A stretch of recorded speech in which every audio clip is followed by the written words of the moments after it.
Se supone que si ahora mismo las elecciones se celebraran mañana, el PLD no retiene el poder, con cualquier candidato que vaya. O sea, este gobierno tiene 3 años para buscar una retención del poder con el candidato que elige ese partido. Porque en este momento no lo hay. O sea, como quiera hay un precio político. O sea, yo creo que no dimensionan o no calculan bien. Cada quien hace lo que considera. Ahora, para mí ha sido un error buscar bonos soberanos y no firmar por el FMI. Yo creo que va a ser costoso para el país, y costoso en términos de la tasa, y costoso porque esos son dineros que entonces van a ser manejados por el Estado, que si vivimos la experiencia del 2008, con motivo de las elecciones, pues no tenemos por qué pensar, y eso fue mi planteamiento, que no vaya a ser lo mismo. Entonces no entendemos tampoco por qué el gobierno tiene miedo a unas restricciones que pudiera tener un acuerdo con el Fondo Monetario Internacional, que como tú dices bien, nos va a resultar más económico.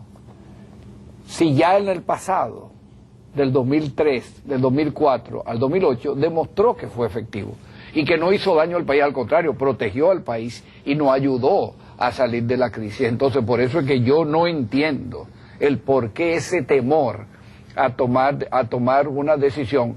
¿Por qué tenemos que tener miedo de que nos controlen si no queremos hacer nada mal hecho? Si no queremos hacer nada mal hecho, no tenemos por qué tener miedo a que nos controlen. Entonces yo... Es que para mí el gobierno está entrampado entre unos posibles impuestos adicionales para poder cuadrar el déficit fiscal, y una oposición política que lo está presionando a que es un gobierno bien fiscalista, que solamente trabaja con impuestos. Entonces, basado en la imagen de que somos impositivos, o sea, tenemos un gobierno impositivo, un gobierno que solamente busca impuestos y ganar mucho dinero, y además no tener la libertad de no crear impuestos, pero sí tener el recurso que necesito para cuadrar mi déficit fiscal. O sea, ahí, y no ha sido peor, vuelvo y digo, no ha sido peor por la mano o la inteligencia de la gobernación del Banco Central, que ha hecho un trabajo con la política monetaria de este país incalculable. Pero al gobierno a los gobiernos del PLD hay que reconocerle, y uno no puede ser mezquino, que han sido buenos manejando los asuntos económicos. Claro. Eso es innegable. Este país ha crecido como nunca durante los gobiernos con estabilidad. Y con estabilidad. Han logrado mantener la estabilidad macroeconómica, han logrado mantener la tasa cambiaria, que eso es un logro importante en este país, aunque muchos creemos que en este momento hay que ser un poco cuidadosos, porque también mantener una tasa cambiaria artificialmente sobrevaluada, entonces puede comenzar a hacer daño a las exportaciones, puede comenzar a hacer daño a los mismos industriales nacionales, porque entonces tú estás subsidiando las importaciones, y eso es peligroso. Sí, pero que no ha sido así. Lo que pasa es que las importaciones se han reducido tanto como para que compense la reducción de las exportaciones. O sea, no es un asunto que el Banco Central la tiene manejada. Es que yo creo que de hecho se ha mantenido controlada más allá de los deseos. Yo creo que había una intención del gobierno de permitir que la tasa se fuera deslizando paulatinamente hasta alcanzar lo que muchos creen que debería ser en estos momentos alrededor de 37 o 38. Exacto. Porque eso es más saludable, según la teoría de muchos, y yo pienso que tal vez sí, porque uno tiene que establecer un balance. Yo creo que la economía tiene que ir como vaya ella misma. O sea, me parece más dejarla libre como está ahora, que está controlándola mucho, pero cuando hay que controlarla también que se controle un tanto. También hay que hacerlo. Pasa lo mismo con la economía en los programas de televisión, pero sí nos mandan señales de que tenemos que ir a una pausa, así que va a ser una breve pausa y regresamos con Manuel Cabrera, presidente de la Asociación de Empresas Industriales de Herrera.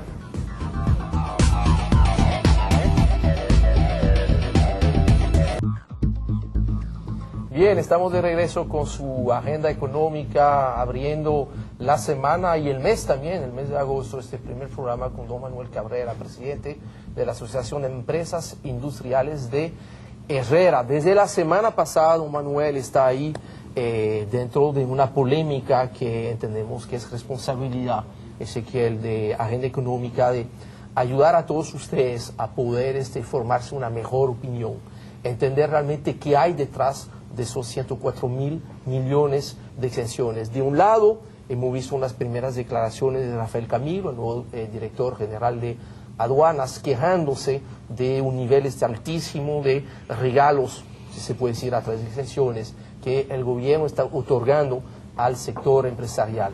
Unos días después, Vicente Bengoa ratificó y mencionó inclusive que son 104.000 millones que se está exonerando de impuesto a los empresarios. Interesante también, para terminar el panorama del lado del sector gobierno, unos días después o el día después, de manera, vamos a decir, sorprendente quizás, o no sorprendente para quien conoce a Juan Hernández quiso rectificar más bien el planteamiento hecho por el propio secretario de Hacienda, diciendo que en realidad de esos 104.000 millones hay unos 50.000 millones que corresponden a exenciones que recibe directamente el consumidor y no el sector empresarial, y que será muy difícil quitar esas exenciones porque esas exenciones permiten tener un costo de vida un poquito más barato para los grandes grupos de la población.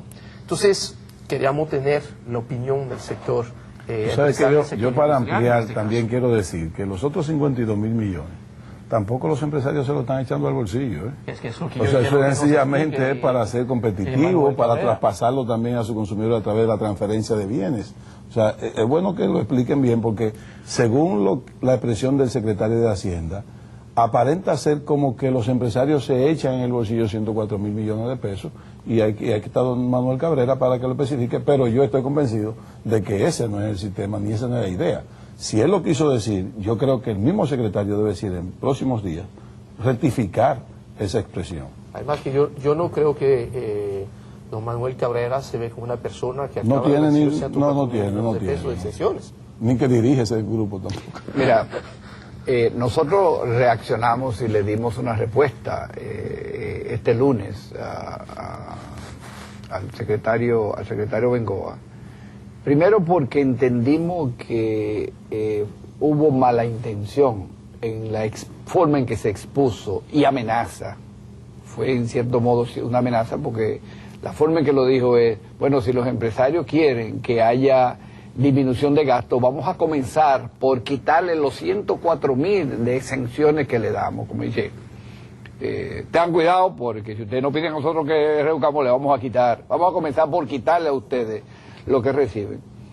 Y bueno, ya ustedes han dado parte de la información. No voy a ahondar en lo que ya Juan Hernández se encargó de rectificar, como decía Henry. Pero quiero ampliar un poquito más esa información. Realmente no son 50.000 millones. Son alrededor de 80.000 millones de esos 104.000 que recibe directamente el consumidor en términos de exención de ITEVI o exenciones de diversos tipos que llegan. Pero también debo aclarar que es curioso como el gobierno llama sacrificio fiscal a cosas que nunca tuvieron. Tú sacrificas lo que alguna vez tú tuviste, o tú permitiste que otro tuviera y dices, me estoy sacrificando. Claro. Pero es que el ITEVI a los alimentos de primera necesidad, que yo recuerde, nunca se ha cobrado. Nunca se ha cobrado. Entonces el gobierno nunca lo tuvo. Y entonces hay partidas ahí como 12.000 millones que son sacrificio porque el Estado no cobra a la gasolina regular o al diésel la misma indexación que usa para la gasolina premium que lo usan los vehículos de lujo. Cosas así que yo como que no entiendo. Porque, ¿qué es lo que llamamos sacrificio? A cosas que se hacen o que ayudan a la población más necesitada, a los pobres. Eso es un sacrificio fiscal.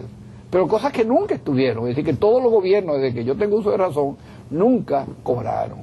Entonces, eso es preocupante porque se quiso dar una información dentro de un ambiente que se ha creado en las últimas semanas de ataques a los empresarios, de tratar de hacer aparecer a los empresarios como los niños malos de la película. En algunos medios de comunicación se ha tratado de hacer eso, hablando, desinformando a la población,